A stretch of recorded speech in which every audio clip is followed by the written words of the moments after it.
Callum is in court to claim £247.50 in outstanding fees owed for cancelled performances and for unreturned property from his former manager. Defendant Andy says he has already paid the fees, and as Callum also has property he has not returned, he owes nothing. Who the hell do you think you... Excuse me, let me just say something. You think... I don't give a to the people that are laughing at you because you're pathetic. Look at you. Look at you. Oh, get it. Honestly, oh my God, I'm going to lose it. No, you're losing it, my Yeah, goodness. shut your mouth. Prima donna.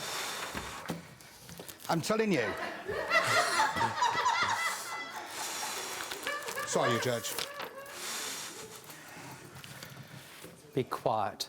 Sorry. I've heard you screaming in my room. Do you understand? You're in court. Do you understand, Andy? Yes, judge. Sorry. I hope you weren't calling me a prima donna. No, judge. I was actually calling Callum a prima donna. How would you characterise Andy? Very unprofessional. The point is, your judge, I'm telling me that I'm unprofessional. I've been in this game for 38 years. As a... Excuse me? Excuse me, what? He hasn't been... That's your first warning. Sorry. Yes, I've been in this game for 38 years, and I built my business up. So and you're telling me you're putting stuff on Facebook saying this company's a fraud. We'll get there. Let's start at the beginning, Callum. Put your hand down. Are you trying to do some species of wave? No, it's good. Just that Then he's keep your lying. hand still. Listen to me. I need you to describe to me what's happened. That's all. OK, so basically, I met I'll Andy. tell you when, basically, obviously. Now, at some point, you had an aspiration for a career. Yes, I do. As a performer. Yeah. And what sort of performing did you do, sir? Drag. What's your alter ego? What's your drag act called, sir? Lady Lola. Lady Lola. Yeah. This style of music that I do is very musical. It's very, very cabaret. That was New Year's Eve, actually. Understood. Point is, Andy, that you have a business which, according to your reply, has been going for the better part of 3 decades, which could have helped Callum. What was your business, sir? My business basically was called Mystery and UK Fantasy Boys. I basically... You said that in one go, and I was about to say bless you. The only thing I got was Fantasy Boys. And not in a good way. It's basically started off doing ladies' nights, and I expanded it with my male strippers and put on tribute acts. I used to be a drag queen, and I... Used to be. What was your act called? Miss Gin. What was it that made you stop? Was it the stairs? No, it wasn't in the stairs because I expanded my company and putting shows into theatres and putting other acts into social clubs and pubs. One of the things you do is you have these strippers, and there they are. One of them is so thrilled working for the evening. In the middle, he set himself alight. There's a warm-up which involves drag, correct? That's correct. Basically, I always used to compare the show, bring on the leading up the male strippers, and then bring on, you know, Lady Lola. How long could you actually been working as a professional drag act before you ended up getting in touch with Andy, and how did you get in touch with Andy? OK, so prior to Andy, I worked at a gay bar, and basically I was doing on and off drag there for a little bit, for about 2 months. I saw one of his posters and said, be really interested if you could help me out. Probably about a few weeks after, we met up with Andy in Derby, and we signed a contract. Is this the same contract you have with everybody that's worked for you in the past? At the time, this contract he's about to show you, Judge, this contract now states basically that... Basically what? Basically, this is your basic business, sir. What it is, the guy's no longer with the company.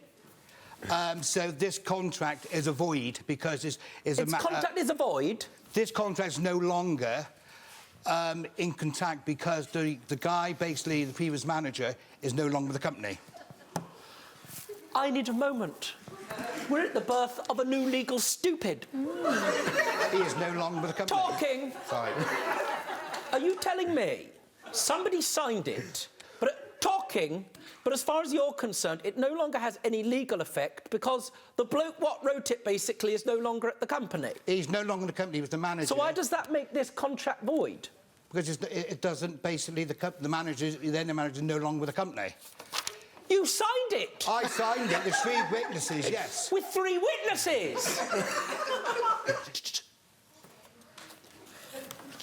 Sir, you signed this contract with 3 witnesses. Your response is it's void because it wasn't written by you. And the person who did write it no longer works for you? That's correct.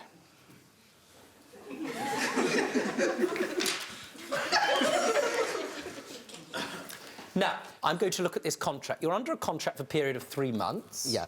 If there's anything I say you disagree with, sir, you'll tell me, all right? Yes. Sets out the date, after which we will discuss with you your work, and if all members of staff agree and you're happy working with us, we will renew this contract for a further 6 months. Did you do the first 3 months and were you happy? Yes. He did find you some work, correct? Yeah.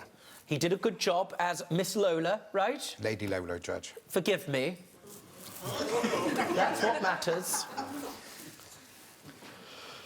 The company will pay you a starting wage of £125 per event. If the contract is renewed for a further 6 months, your wage will increase to £150 per event. Do you accept that the contract was extended, sir? Yes. Excellent. It says this. If any events are cancelled, we will pay you half your current wage, which will be £62.50 for the first 3 months and so forth. Did you believe that you were an employee of his? No. Well, that's very important. I felt like more of a freelance performer. If he's getting wages from you, he's entitled to a whole range of benefits. Do you know that you conceivably created a contract which could have left you liable in all sorts of legal ways? Did you know that? No, Judge. Do you think that's a wise idea? What would Miss Gin say about it? I think Miss Gin basically, we think, you know, at the end of the day, she, you know, is her company. Basically, I think she'd be disgraced. Don't be stupid. Stay and watch the best Judge Rinder moments. And I'm talking. Understood? Don't be a moron. Subscribe to Judge Rinder YouTube channel. Right now. That's an order.